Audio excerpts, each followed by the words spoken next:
This is Symbols 4. And we're introducing something which is very helpful to us. All of our natural experience in the world frames itself. All of the supranatural extension of experience in the world presents itself as a star. It always has a 5-pointed quality versus a square or rectangular quality. So that when we're dealing with consciousness, we're always dealing with a 5-dimensional continuum and not a 4-dimensional continuum. In that, it's important to do a transposition. Generally, in a 4-dimensional world, you can say space-time. But when you bring in a transformation that has a conscious dimension to it, you have to reverse space-time and make it a time-space, and then prefix it by conscious, so that a quintessential realm is a conscious time-space.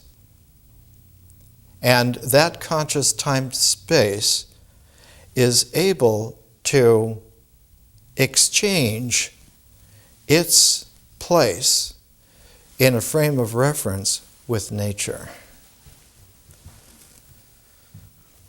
The old alchemical way to speak about this is that there is a light of nature, and then there is a light of lights, lumen de lumen. The conscious vision is a light of lights, which means it's not only fifth as a quintessential added aspect, like the thumb to a hand, able not only now to count and to grasp, cling, but able to refinedly take hold and learn, not just to manipulate, but to master something so that it comes within your ritual grasp, it comes within your experienced participation, and it adds an element where you do not just understand something, not just get it, but you are now able to encompass the entire world by how you get it. In order for it to do this, not only does nature have to cooperate and let now the square of attention run, instead of nature, ritual, myth, and symbol, it now runs ritual, myth, symbol, vision. It means that symbolic thought, which in a natural cycle completes the world. When we're in a ritual comportment, when we're doing things in an existential action, we are figures in the existentiality of the universe. When we add the ability to have experience, we configure those figurative actions, those numerable sequences, and what emerges out of that is that feelings and images nest together and are conveyed then by oral language. But when you bring symbols into play, instead of having an existential world of things, or Instead of having a cultural world of experience, you now have a social world where thought is the dominant integral. It completes the world. And its basic traction, naturally, is the process of nature, the flow of nature. But when a vision comes into play, nature allows for vision to take its place in the frame of reference. One of the easiest ways to observe this, and try to not do it when you're driving a car. If you start imagining something, you will see the imaginative images in your mind and not what you were looking at. If you're driving along, you won't see the road. You will see the imaginative images, and you will be feeling them. And if you don't catch yourself, you have an accident, quite interestingly. If you get into a daydream, if you get into a reverie, those images and feelings now take the place of perception.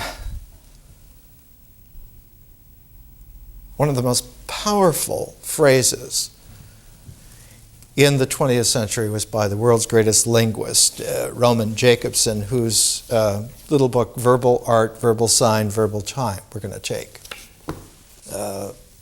along with the meaning of meaning, starting next week, for symbols 5, 6, 7, 8. He said, static perception is a fiction. Perception is never static. And to freeze dry it, you have to abstract it in the mind. You cannot abstract it in action. So the whole purpose of a Vipassana mindfulness yoga is to disclose to yourself that you really are doing this and not something else, and this really is happening. That this activity, this action is taking place. But while you do that, the mind can interject so that you do not keep track exactly of what you're doing. You keep track momentarily and sporadically of what you are doing, and the mind continues to figure it in from instinct, from habit. It's like once learning how to type. If you try to be attentive, Vipassana-like, on each letter that you are typing, you don't type very fast. But you try to keep track of every single iota, not to type fast, but to exercise yourself that your attentiveness founds itself not only on the fact that you are doing something, but that your actions are emerging out of a source, which is a process that is not a form. Nature itself. And experience can take part in that. But when visionary consciousness comes into play, it transposes that sourcing so that visions pull us forward rather than, like nature, found us in a sourcing. So that consciousness always has an attractiveness. And for the first time, our attention is not satisfied by the world. Something beyond the world now is what is satisfying to us. And because it's a process, it's like an invitation for something further to occur. And what occurs further is an objective phase that we here in our learning call art. So that a work of art will pull us out of the natural sourcing into a visionary sourcing. And that visionary sourcing has a protean ability. It can be the source now to generate art, but when art comes into form, it comes into differential form, and it takes the place of existential ritual forms. An easy way to say it, art and ritual doesn't mix. If you're doing something ritually, the aesthetic is not going to be operative. But as soon as you shift to an aesthetic form, the ritual ceases to have any kind of traction, and you are now using a form, the art form, to pull you out of your ordinary self, out of your ritual self, out of your habitual self. It's like an actor who has learned their lines, and they're participating because they've been trained as an actor. They know their gestures, they know their postures, they know how the scene has been blocked out by the director, they know their script, they're attentive to the lighting, all the many, many things that an actor will do. And they will have that ritual comportment basis which they're confident that they've mastered, and it will sustain them. And yet, there are moments on the stage or on the screen where the vivified dimension of vision takes over and the magic comes into play. And now, instead of the actor paying attention to their ritual basis of training, they are pulled into the aesthetic happening of the form. And now, it isn't just that this is on a stage. That stage now is the entire world. The play is the thing. And now, an actor is raised to the level of an artist. And the foundation for the art of that actor is neither nature nor ritual, but the founding source of it is the process. Stanislavski called it, titled one of his books, Building a Character. And as long as that actor now stays in character, their art will have that aesthetic flow, and it will be a form that one can appreciate. A form that is refinable now by critique, not by further instruction, not by further ritual inculcation, so that a human being who once learns an art is forever changed and is drawn out of... somebody open the door. Unlock it, please. So that once someone is pulled out of a ritual comportment into the art, into the aesthetic theater, the aesthetic dimension,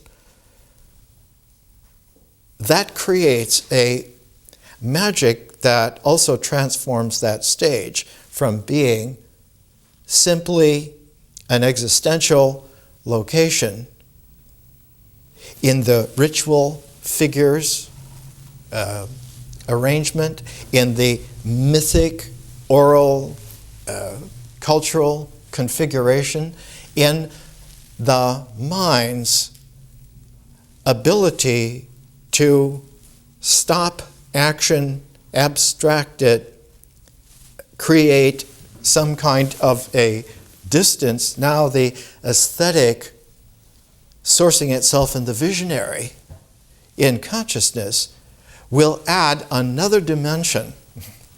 And whereas consciousness has added a fifth dimension and transposed space-time to time-space, the time element, when it is sandwiched as it is between a dimension of consciousness and the 3 dimensions of space, that new 6th dimension of the work of art, of the artist who imaginatively creates his own person. Not just the works of art, but themselves. No longer the character, no longer the individual identity, but sourced as a visionary possibility, now brought into an aesthetic focus of a 6-dimensional quality. Now conscious time-space has a prismatic quality to it, whereas in nature, action always has a pragmatic tone. Whereas someone who is spiritual, someone who is really differentially personal, someone who is participating in the magic of a work of art, work of music on the stage, beholding a painting, a sculpture, in a work of architecture, whatever it happens to be, that participation now creates an aesthetic dimension to the conscious time-space. What it does is not only replace the ritual basis of our frame of attention, of our square of attention, but it takes the traction away from what the mind has always based itself upon and confidently built a social world which has a political quality to its structure. In this way, art sabotages the political structures of the social world. And knowing this, a really strong, well thought through tyranny will never allow an aesthetic dimension of works of art, of the spirit, of the free personal, to have any way to occur. And how do you do that? You close off the visionary capacity. And how do you do that? You keep the inculcated mind of people silvered off in the back so that they assume that mental reflection is the whole purpose of thought. And the reflection reflects what the world is for real, and you're going to be practical now. And how you comport to that world, because they transpose ritual comportment to now experience, trying to objectify experience, that your pragmatic, practical choice is that your reflection has to really mirror what's out there, what we have arranged in the world. So that the time-honored sabotage of that is a transform where the mind is not silver-backed like a mirror, where reflection is not so much just a reflecting back on the existential world, on the cultural happenings, on the mental instructed forms, but progressively the symbols of the mind become more and more transparent. And as soon as one has even an extended moment of seeing through symbolic forms, that they are not in fact in the mind whatsoever. If when we're going to quantify it, the mind is only a fourth of what that square of attention is. And with our phases, it's easy now not just to identify something, not just to characterize it, though those are advantages, but one can now come to understand why it is that the world continues to have a very curious quality. The more that it is shut off and events continue to happen and proliferate, you get a quality that was there in the old film projectors of the stuck gate, and the image starts to shudder. And eventually, it can burn its way through the film, and you'll see this orange explosion on the screen, and that's it. It stops. We live in a time where the entire frame of reference of the world has been closed off so severely, so long, that the social world is delivering a stutter which is not going to last too much longer before it burns itself out and simply won't register anymore. The making of the transparency of symbols has been the concern for the last 200 years of, especially in its European philosophic origins, has been the concern increasingly because it not only has great promise, but because it has insolubles in that it cannot be taught, cannot be communicated very well, only to a handful, only to a few in any particular generation. And the first person to write coherently about this was Immanuel Kant, the Critique of Pure Reason, 1781. And as soon as he brought out the second edition of it, right after 1800, you began to notice that there was this enormous reaction called the Age of Revolutions.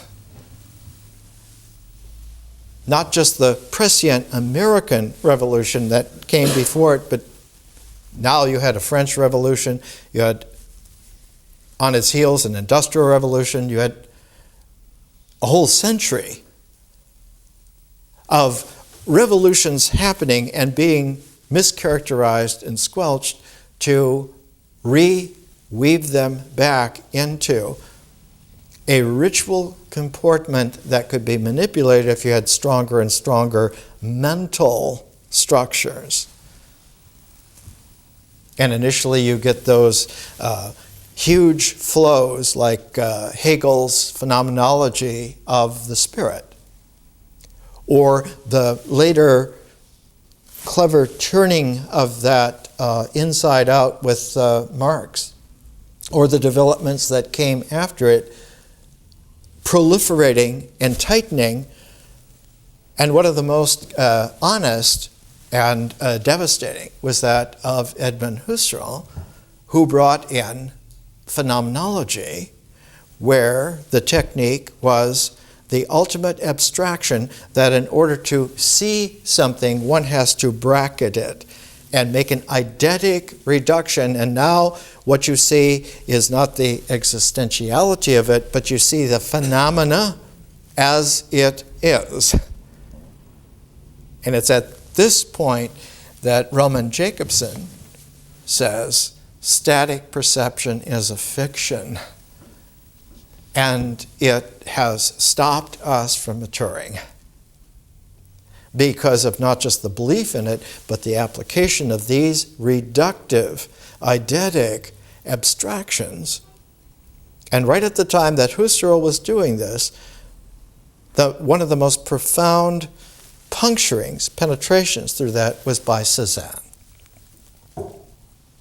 And Cézanne, in a series of paintings, the most famous series is of a mountain in southern France, Mont Saint-Victor. And he would portray in his work of art that Mont Saint-Victor is not just that mountain that is out there, not just a representation that I make in my mind, and then by ritual techniques I'm able to do a canvas, and here's Mont Saint-Victor, and look how nice the technique is. It's completely Beaux-Arts. You couldn't find anyone who could do a better representation of Mont Saint-Victor than this. And Cézanne junked all of that and said, no, that's not it at all. There are no black lines surrounding forms in nature or in experience, and especially not in consciousness. And so when Cézanne would paint, and we talked about this last week a little bit, he would start a canvas not with the light parts, but he would start with the dark parts of the composition that were going to emerge color in such a way that the color modulations would, through their subtle interplay, through their gestalting, not only create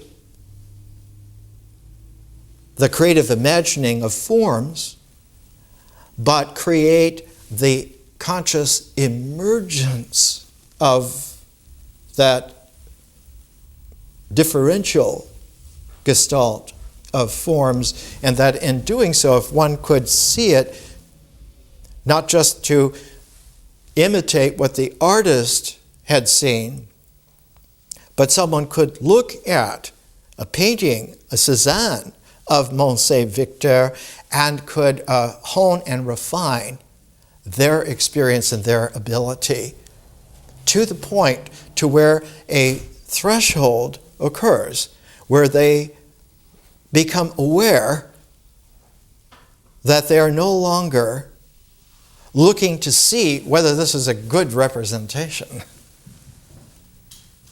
It is a Cézanne. And then there is a follow-up to that. They are no longer seeing the way in which they saw just previously. They're seeing now, not with a mental expectation of perception, but they're seeing with the theoretic quality of maybe there are lots of ways to see this. And this painting by Cézanne is giving us a prismatic quality where our seeing now is open to many possibilities, many possible worlds. And out of this comes an artistic person who has an aesthetic spatiality, and that aesthetic form has a further quality to it, which is startling. It also, like any form in the universe, will generate a process. Just like any process will have forms that emerge out of it, forms also in their turn will generate another process. The aesthetic, conscious time, space person will generate the process of kaleidoscopic consciousness, which is the true nature of history. The historical process is a kaleidoscopic consciousness. And one of the pair of characters, of guys, who understood this, they were friends, Friedrich Nietzsche and Jacob Burckhardt, in Switzerland, in Basel. And it was only on their heels, after about 20 years of their work, their writings on this, that you find a great underrated genius, Wilhelm Dilthey, who says that really mature human beings live in a multidimensional world which has a historical flow to it, which does not have a mythic flow to it. It doesn't found itself just on experience participating with nature, but it founds itself on visionary consciousness participating with kaleidoscopic consciousness, and that for its basis, it uses symbols as if they themselves now, in their transparency, were not just transparent, but they were completely open. And that what is identically, phenomenologically now done is that the mind is open. And it's the open mind now that is able to go without any hindrance whatsoever into the prismatic forms of differential consciousness. Very, very few people in the 20th century got this. One of the classic persons to get this after enormous travail was Robert Oppenheimer.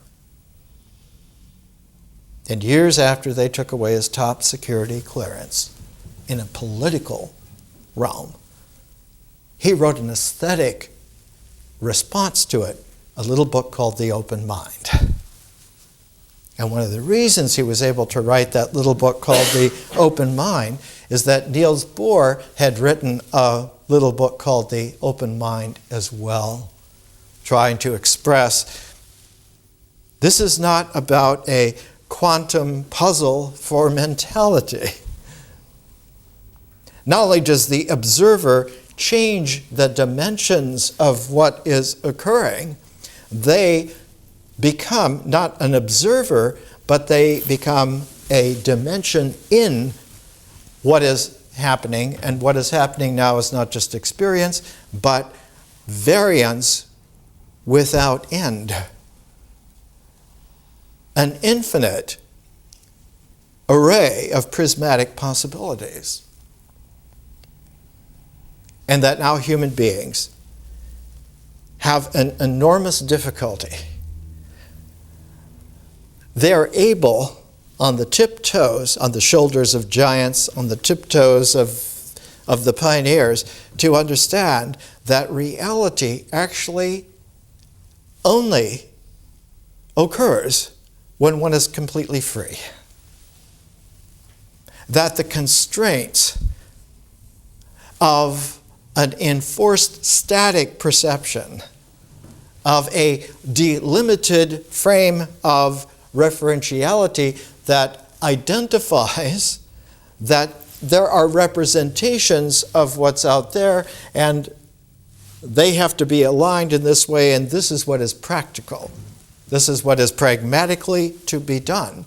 And one must suspect the prismatic because it is now vague.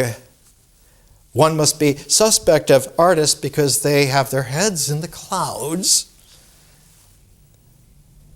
Whereas the truth is, a great scientific artist may have their head in the plasma cloud of the Big Bang and be quite able to understand how it is that not only do protons form and electrons form, but protons and neutrons have what is called nuclear magnetism and can cluster in very specific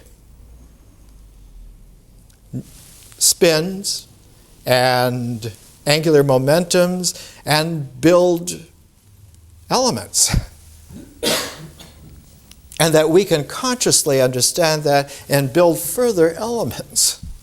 Unfortunately, the first element we built, plutonium, turned out to be one of the most deadly radioactive elements in the world. But there are elements that are extraordinary that are being built, that are coming. We're at about 114 now. And most of them only last split attosections. A nanosecond is a billionth. After that comes a femtosecond. After that comes a attosecond.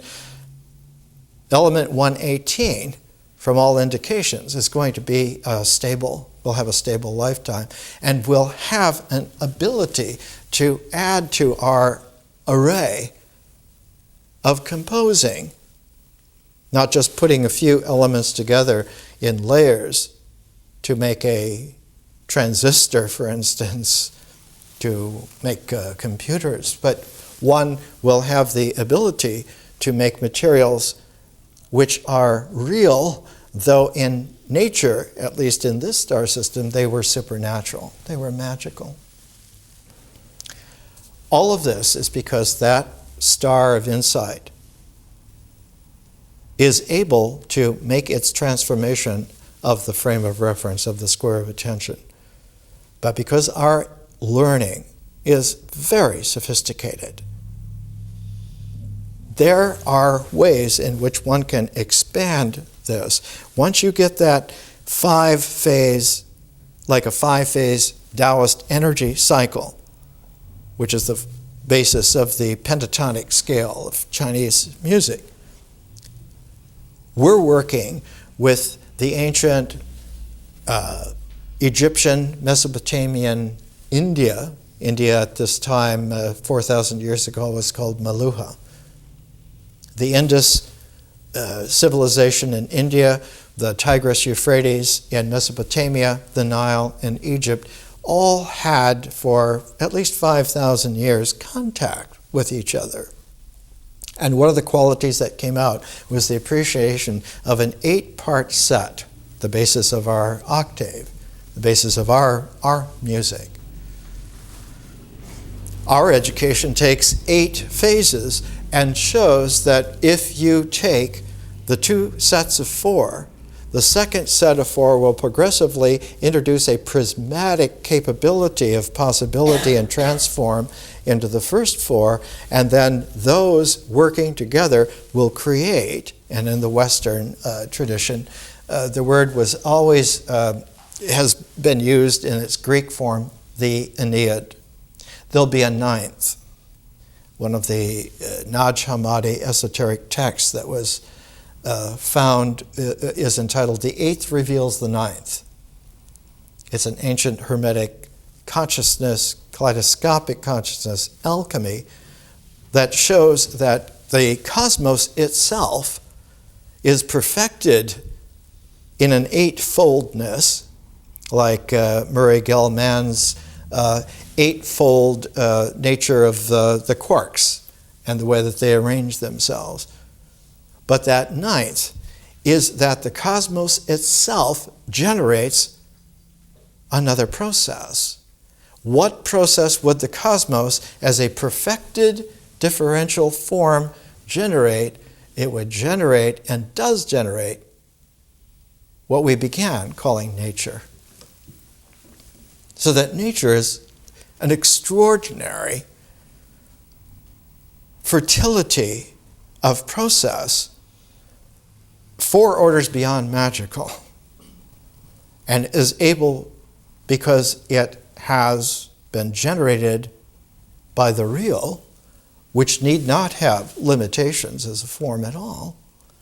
Nature as a process has this unlimited dynamic and is able to source something as arcane as unity.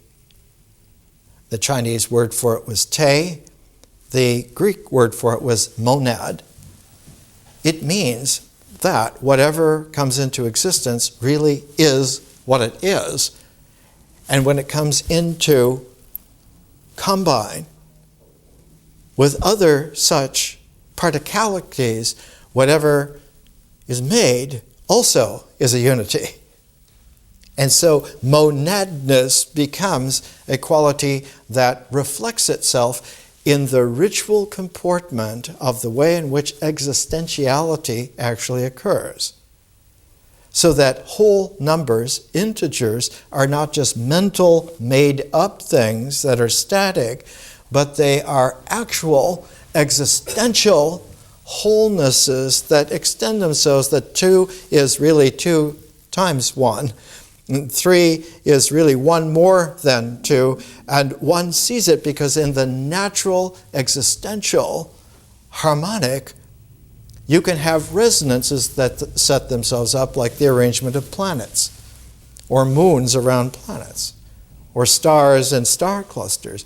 They will all follow proportional, ratioable resonances, and the way to speak of this, which I use, is that they are not proportions of mental ratios, but they are existentially ratios of the real. And that those resonance ratios and proportions characterize every existential relationality. If the mind wants to come into alignment, it couldn't be more misaligned if it tried to freeze dry everything in terms of a static perception, which can be without any kind of complication manipulated and redone the way that we say it should be done. That is pure madness, actually. The actuality of it is that resonance ratio of the real that nature delivers to us discloses that the mind itself as a form could never not have the possibility of being open to itself. Not that it disappears or it dissolves or is nothing, but that its openness is what it is. That is the form. And so the open mind is not just a nice phrase. It is a superior accomplishment of the highest yoga. When we get to the interval for symbols, we'll use the most sophisticated yoga text in the world. Patanjali's the Yoga Sutra. And he says, when someone has the universal open mind, whatever they are able to say now is able to participate transformatively into actuality. The Sanskrit word for that is pranama. Prana, breath, nama, naming. God says to Adam, what do you call it? He says it's a tree. It's a tree. It just then became a tree. It's not because it was labeled. It's that it's just now in that dimensionality real. Let's take a little break and we'll come back.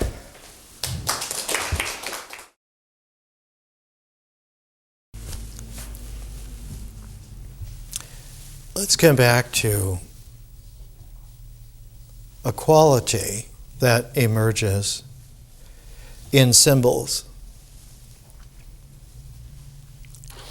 If symbolic thought is reduced to a mentality, images will be considered a representation of something out there in the world.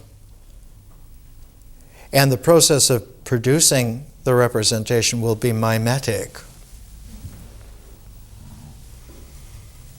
But anyone who has ever seen a great mime knows that a great mime does not reproduce something, but creates a parallel resonance. In Los Angeles theater, literature, Richmond Shepard, who was a great mime, did a book called Mime here in Los Angeles. Or if you've seen, hopefully in person or at least on film, Marcel Marceau.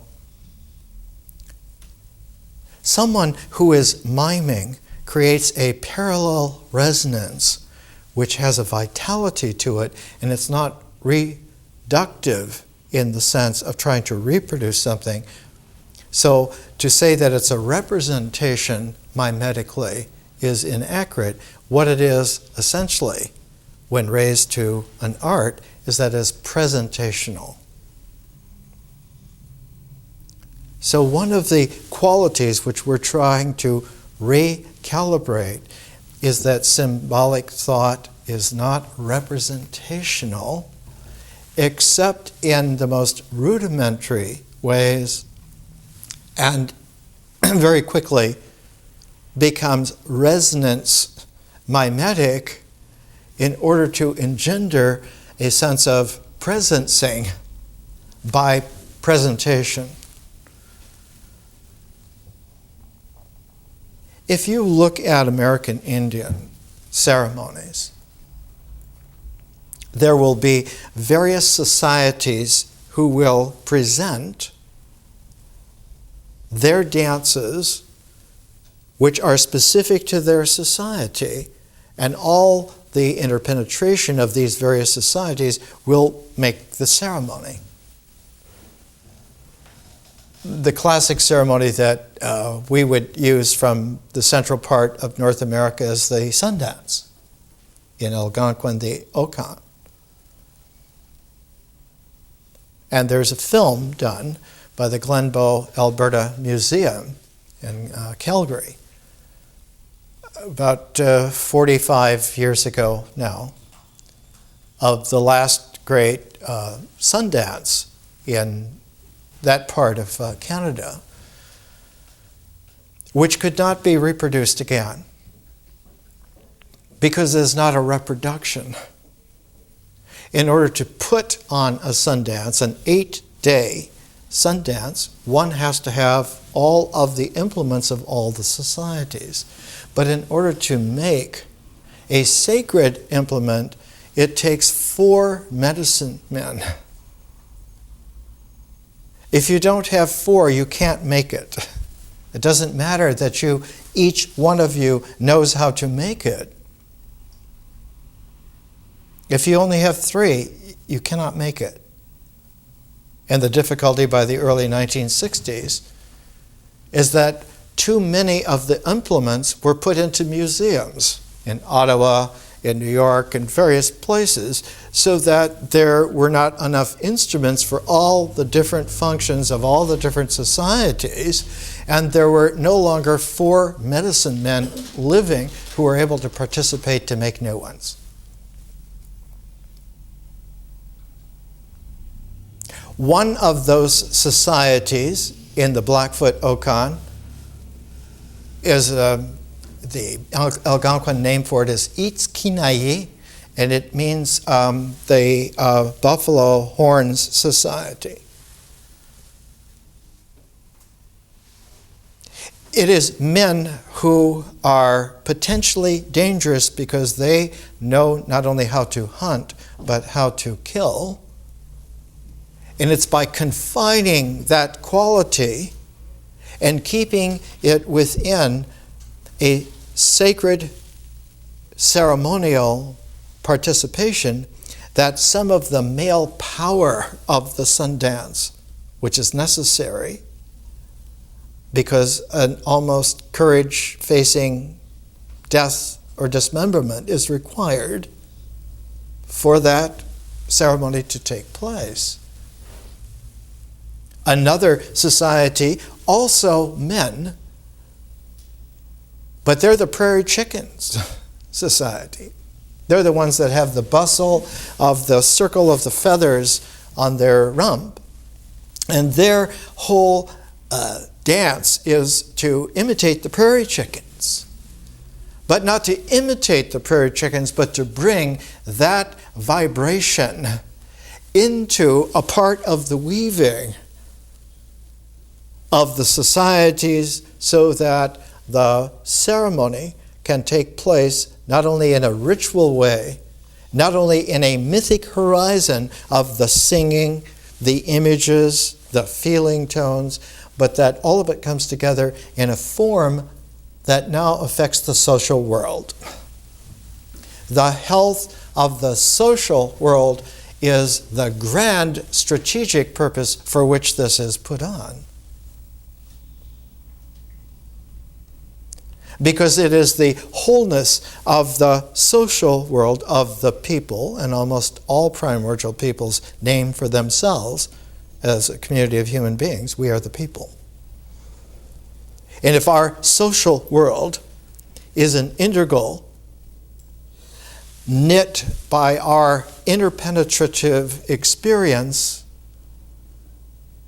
carried by our singing together, our chanting together, our telling the myths, the stories together, that will reach down through the roots of the existence of things themselves to tone and tune themselves to the mysteries of nature.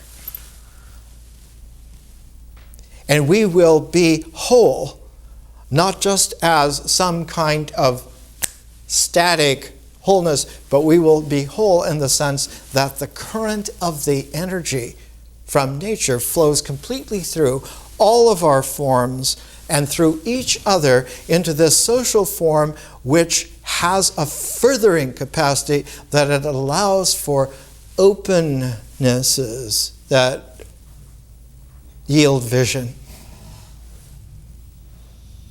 And that if someone had to, from our social world, go to a quest to have a vision quest, they could do so by initially sending a voice.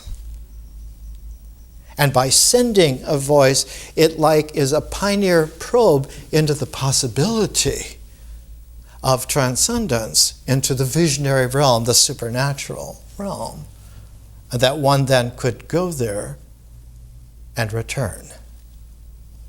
For it is very perilous to go without preparation. Not only will you not be able to return, but what you will go to will be markedly influenced by the fictiveness of your false mentality, and you will enter in something which is not resonantly real, but something that is really artificially perilous. And these are the hells.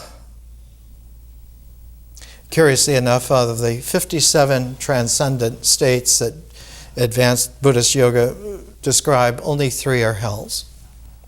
54 are blessed realms. The Avicii hell is for someone who is not just ignorant or deluded, but someone who refuses the truth.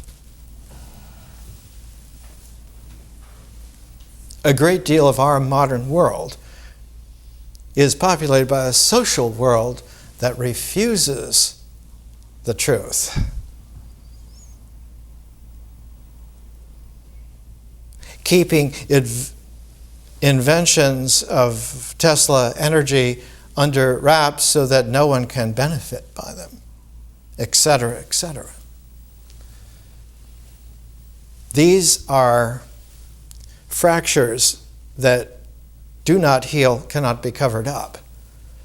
And the current situation is that there's not even one generation left for any kind of cover-up to hold itself. One can sense by late October of 2006 that it's almost all over planet-wide already.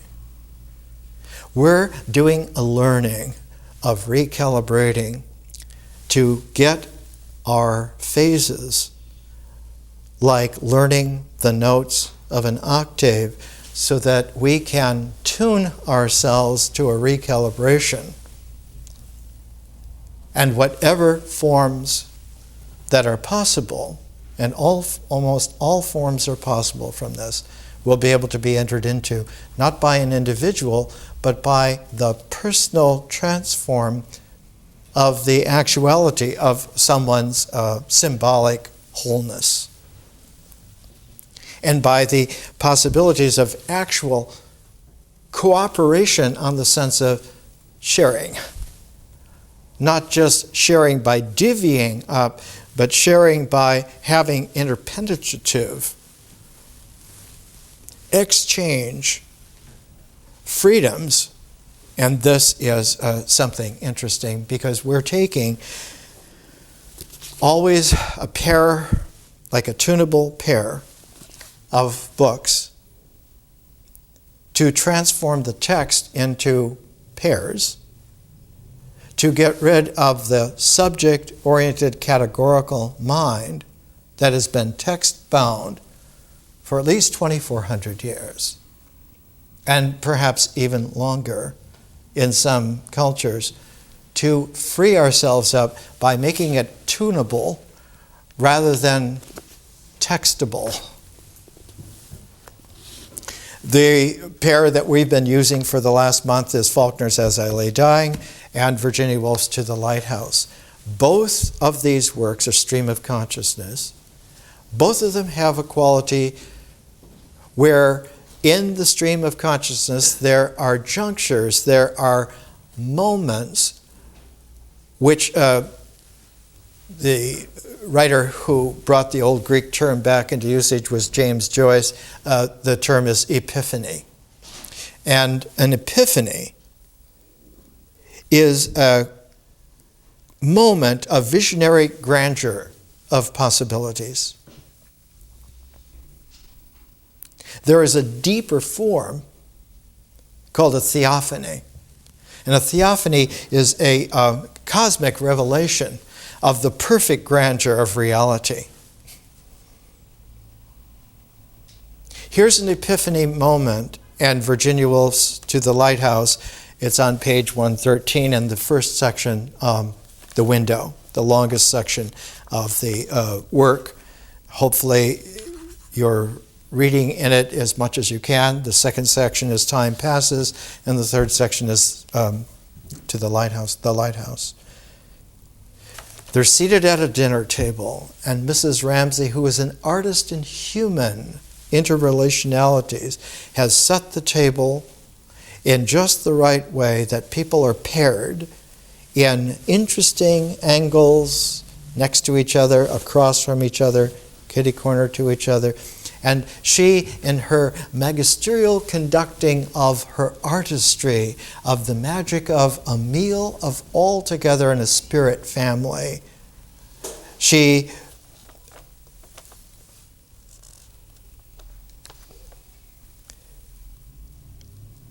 what had she done with it, Mrs. Ramsay wondered? For Rose's arrangement of the grapes and pears, of the horny pink-lined shell of the bananas, made her think of a trophy fetched from the bottom of the sea, of Neptune's banquet, of the bunch that hangs with vine leaves over the shoulder of Bacchus in some picture. Among the leopard skins and torches lopping red and gold, thus brought up suddenly into the light, it seemed possible of great size and depth, was like a world in which one could take one's staff and climb up hills, she thought, and go down into valleys, and to her pleasure, for it brought them into sympathy momentarily, she saw that Augustus, too, feasted his eyes on the same plate of fruit, plunged in, broke off a broom there, a tassel here, and returned after feasting to his hive. That was his way of looking, different from hers, but looking together united them.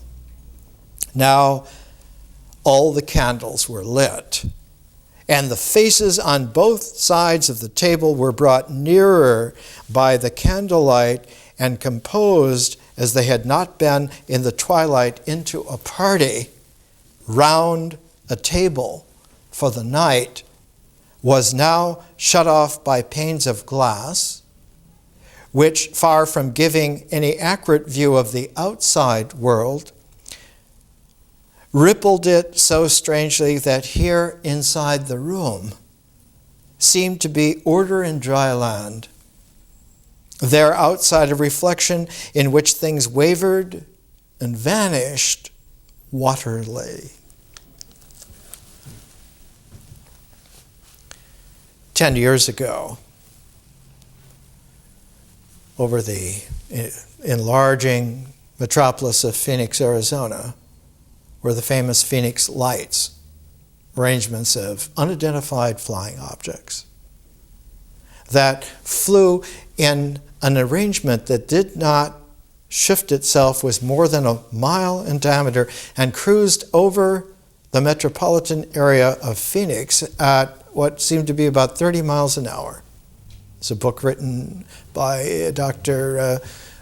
Lynn Katai called The Phoenix Lights, of DVD. But the arrangement was seen all the way from the Grand Canyon to the Mexico border of Arizona, down by Yuma. Someone described standing under the lights that when they went by, they were linked by something that was invisible, but it was like looking at the stars through water in that shape. So that the lights were not separate objects, but they were correlate focuses in a huge V, extraterrestrial, and that most of its form was an other dimensional energy resonance and not just lights. And in fact, the lights were not lights that were bright in space-time, but they were lights that were only glowing within themselves and did not cast out radiances, did not implode radiances, though they could wink out and disappear from the outside in, but that they were presentational as indications in our space-time of a much higher dimensional conscious time-space that also included now the dimensions of kaleidoscopic consciousness and that eighth dimension of the cosmos itself as a real form. And so apparently, in this wide universe of trillions of galaxies, there are sentient beings, intelligent beings, who know how to move in reality and not just into space-time with its reactive push. That there is dimensional attraction as well. In Faulkner, in As I Lay Dying, the very core of the peculiarity of it lies in the mother dying, Addie Bundren. There's only characters, 59 sections of various characters, and no narration in between them. One has to let the characters narrate, and they narrate in a stream of consciousness way what they hear, what they think, what they see, and it's the weaving of these 59 sections together, distributed by about 20 different characters, that give us the ability to have a basket, but there is 1/60th that is needed, and that is the reader themselves completes the form. And so it is not just a ritual form, not just a symbolic form, but as an art form. For Faulkner, when he wrote this, his cue to it was a young writer, a young man trying to learn how to write, to make a living, to make money. He was not being very successful. He had published 4 books, some of them to halfway decent critical acclaim. He was not making any money. He was shoveling coal in the graveyard shift at the university in Oxford, Mississippi, where his father had a position in Ole Miss, got him this menial job. And it was the day after the stock market crash in late October of 1929 that he turned over a bushel basket, set paper, and with a pen, in 6 weeks, wrote As I Lay Dying. I never changed a word. It was a desperate stream of consciousness gushing up volcanic-like, because what Faulkner had done is he had been able to bring his prismatic, aesthetic conscious time-space to the point to where it could create spontaneously the kaleidoscopic consciousness of history. And that he began to understand that he didn't have to write about the whole world. He said, I could write about the postage stamp of Yoknapatawpha County in Mississippi, and it would be able to show the entire world in more ways than the world had. Addie Bundren, the one who is dying, the mother, already dead, who said that she wanted one last thing to be buried in her hometown of Jefferson. And of course, everything happens to this poor, white, rural, ignorant family of 4 boys and a daughter and a husband whose only concern is to get some new teeth and to get her to Jefferson and bury her there and get that done with and then get on with things. She says, in the afternoon, when school was out and the last one had left with his little dirty, stuffy nose, instead of going home, I would go down the hill to the spring where it would be quiet and hate them. It would be quiet there then with the water bubbling up and away and the sun slanting quiet in the trees and the quiet smelling of damp and rotting leaves and new earth, especially in the early spring, for it was worse then. I could just remember how my father used to say that the reason for living was to get ready to stay dead a long time. And so the imploded, vicious selfishness of the mother has truncated so that each member of the family is only a broken shard and was never, like Mrs. Ramsey, never brought together into any kind of resonant whole. They were all bits of broken glass, and each one was just a shard of something that was never put together again.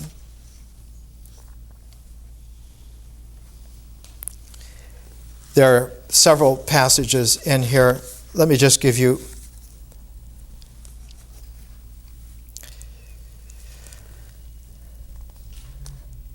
Pa stands beside the bed. From behind his leg, Vardaman peers. He's only 8 years old, and he is scared, and he doesn't know what's happening. His mother's dying. With his round head and his eyes round and his mouth beginning to open, she looks at Pa. All her failing life appears to drain into her eyes. The operative symbol in this entire little bit of 4 or 5 paragraphs is the eyes. The eyes looking, the eyes seeing, the eyes expressing. All her failing life appears to drain into her eyes, urgent, irremediable. It's Jewel she wants, Dewey Dell says, her daughter, 17 and pregnant. Why, Addie, Pa says, him and Darrell went to make one more load. They thought there was time, that you would wait for them, and that $3 and all. He stoops, laying his hand on hers. For a while yet she looks at him without reproach, without anything at all, as if her eyes alone are listening to the irrevocable cessation of his voice. Then she raises herself, who has not moved in 10 days. Dewey Dell leans down, trying to press her back. Ma, she says, Ma.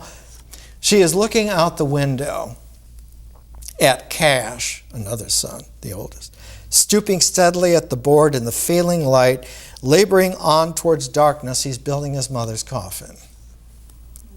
And into it, as though the stroking of the saw illumined its own motion, board and saw engendered. You, Cash, she shouts, her voice harsh, strong, and unimpaired. You, Cash. He looks up at the gaunt face, framed by the window in the twilight. It is a complete picture of all time since he was a child. He drops the saw and lifts the board for her to see, watching the window in which the face has not moved. He drags a second plank into position and slants the two of them into their final juxtaposition. It's going to bevel them. Gesturing towards the ones yet on the ground, shaping with an empty hand in pantomime the finished box. For a while still she looks down at him from the composite picture, neither censure nor approbation. Then the face disappears. She lies back and turns her head without so much as glancing at Paul. She looks at Vardaman, her eyes, the life in them rushing suddenly upon them. The two flames glare up for a steady instant. Then they go out, as though someone had leaned down and blown upon them. "Ma," Dewey Dell says, "Ma," leaning above the bed, her hands lifted a little, the fan still moving like it has for 10 days. She begins to keen. Her voice is strong, young, tremulous, and clear, wrapped with its own timbre and volume, the fan still moving steadily up and down, whispering the useless air. Then she flings herself across Addie Bundren's knees, clutching her, shaking her with the furious strength of the young, before sprawling suddenly across the handful of rotten bones that Addie Bundren left, jarring the whole bed into a chattering semblance of mattress shucks, her arms outflung and the fan in one hand still beating with expiring breath into the quilt. He's not representing, he's presenting.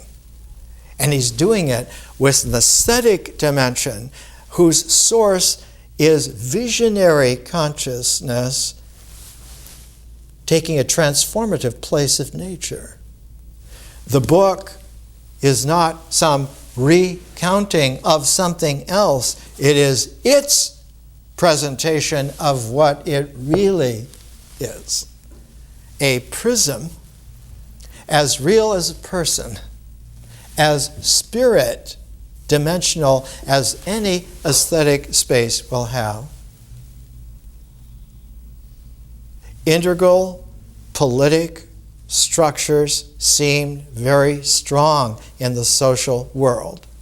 They are 2 orders inferior to spiritual art forms. And the cosmos is 2 orders of dimensions further along the way. More next week.